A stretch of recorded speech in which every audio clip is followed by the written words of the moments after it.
This is probably going to be a short video. It's not a review either. It's, a showcase, I guess. A VR experience I feel is interesting enough to justify a video, but I'm not sure of what to make of it or how to judge it. So I'm going to tell you about it and just see what happens.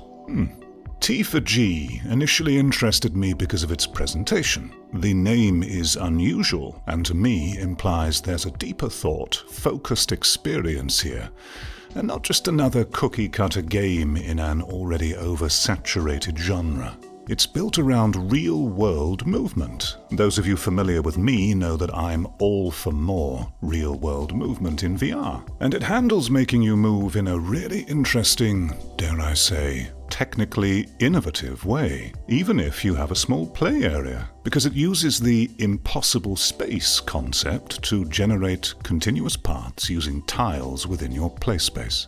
It's a roguelite, random procedural environments, the usual, but it's also not. It can be a casual walking sim with little to no narrative, or an exploration story adventure. It can also be a combat-focused shooter with a highly customizable difficulty, with gameplay modifiers, perk and weapon customization, items to find, enemies that can be overcome in numerous ways that reward your perceptiveness, as well as shooting accuracy. Your experience of this game will also dramatically vary, depending on what you're using to play it, and where you're playing it, and what settings you use. If you still feel none the wiser after hearing my words about what the hell this game is, then believe me, you're not the only one. I had an extremely mixed time playing T for God. Moment to moment of play, my feelings were oscillating between engaged adventurous wonderment to disheartened, fatigued frustration. The latter was mainly due to my VR headset and playspace, a Valve Index with its tether dragging on the floor around me. And by the way, you can play this traditionally. The option is there for controller movement, but why would you want to do that? My roof where I play is too low for a cable pulley system to work, sadly, as this would have definitely helped. But even then, the game's path generation will still have you turn the same rotation well over 10 times, severely twisting it. You would think my larger play space of around 3.5 by 3.5 meters would be ideal to enjoy this kind of game, but it actually made it worse. My space is large enough that moving forward to the end boundary fully extends the tether, so when the game had me do multiple twists and turns near my boundary's edge, which it often did, you can bet the tether constantly tried to wrap around my legs or trip me up as it contorted more and more from the twisting. Having to babysit and be constantly alert of the tether was a miserable, immersion-shattering, near-game-breaking caveat for me at times. This isn't a condemnation of the game's design, though. It's not the game's fault, merely a limitation of some VR hardware setups of the present day.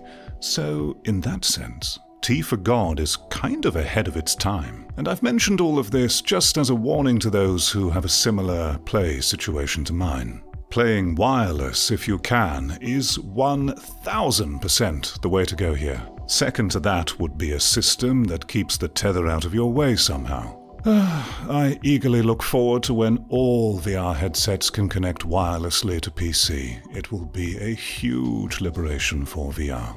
T for God does have some very clever settings to lessen these issues, mind you. You can shrink the movable boundary to reduce how far you'll move in your space, lessening the chance of a tether romance. More interestingly though, there's another very cool setting called horizontal scaling, which makes the virtual environment perceptually larger, without changing how far you need to physically move. It seems to achieve this by increasing your character movement speed relative to the scaling you've chosen, just like a sensitivity multiplier for a mouse or thumbstick, but applied to your headset movement instead. And no, don't worry. If you're in any way used to VR, this won't be a problem adapting to. Though the higher percentages of scaling could feel a little dazing depending on your tolerance levels. It's a really simple yet clever innovation that deserves attention, in my opinion. The kind of experimental mindset VR needs to see more of to advance. After a lot of tweaking, I found the most enjoyment by nearly halving my effective play space and setting about plus 60% on the horizontal scaling, then doing a little ballerina twirl with each corridor turned to keep myself untangled. Not ideal, but it was surprisingly tolerable. It didn't completely save me from my tether woes, though, but I'm sure it could work out great for others with the right tweaking. So how about the actual gameplay and world then? Well, it's pretty weird. A visually very basic experience, detail-wise as you can see, but artistically stylized and consistent enough to make up for that, for me at least. There's a surrealist vibe to the world design, with a very subtle, dreamlike, dystopian... I don't have the words to describe. It's very unique. The story is there. Some things happen to push you along, but, well, it's another one of those vague ones left up to your interpretation. Something I'm personally not a fan of these days. I'm quite fatigued of indie experiences opting to forego an understandable story to follow and replace it with nothing but obscure lore and unknowable answers. Don't get me wrong, there is a plot here. You play as a bloke. He's voiced quite well. Well, it must be hard to hide from someone who knows your thoughts. Alia, she knows I'm on my way to her. She knows what I have on my back. She hasn't used the others to stop me. She wants me to come to her. He's delivering tea to God with the intent to kill her, and along the way gradually narrates a backstory that helps us understand why he's doing this. There's also some red tentacle creature which appears to be consuming and infecting things around you, which is used to justify the game's combat, but nothing is revealed beyond that. Unless I missed something along the way, maybe I did. Roguelites can be this way, encouraging many repeat plays to gradually piece together a story. I hope that's the case. It would be better than nothing, after all.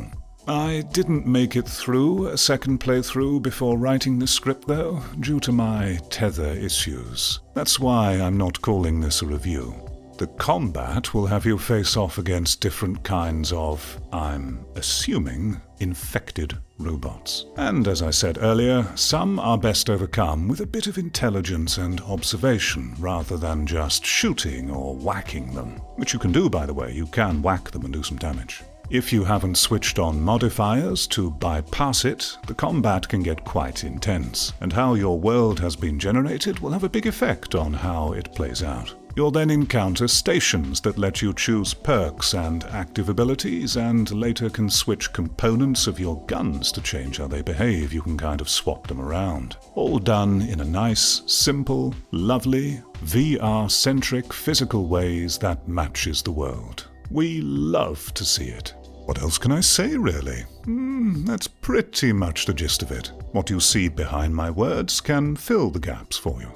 Tea for God for sure has atmosphere, originality, and innovation in the VR market. This alone is highly praiseworthy. It dares to make us move, which I love. And it attempts to solve design problems in interesting ways that works with VR rather than against VR, which I also love. The gameplay is not especially deep. It's also not a lengthy experience. Its replayability is variable, and how the game plays for you will be worlds apart from me and the next person. Repeating what I said before, my feelings are extremely mixed, and I think if I had a wireless headset, this video's tone would be quite different. But one thing I am sure of is that I'm glad it exists for VR. I'm glad I gave it a go. And judging by how little coverage this full release has had by other content creators, I'm guessing they also don't quite know what to make of this game. It's a mysterious, technically impressive, original concept. Maybe not a great one, or even a good one for some, but it dares to be itself. It's well put together and asks more from us players in a VR software market which is drowning in safe, stagnant, homogenized, poorly made crap. So that alone was worthy of the intrigue and investigation in my books. Thank you so much to the viewers who choose to support me. I would not be here without you. If you think what I do has value and you wish to support, I ask for only £1 per creation. Links to support me will be where you'll usually find them.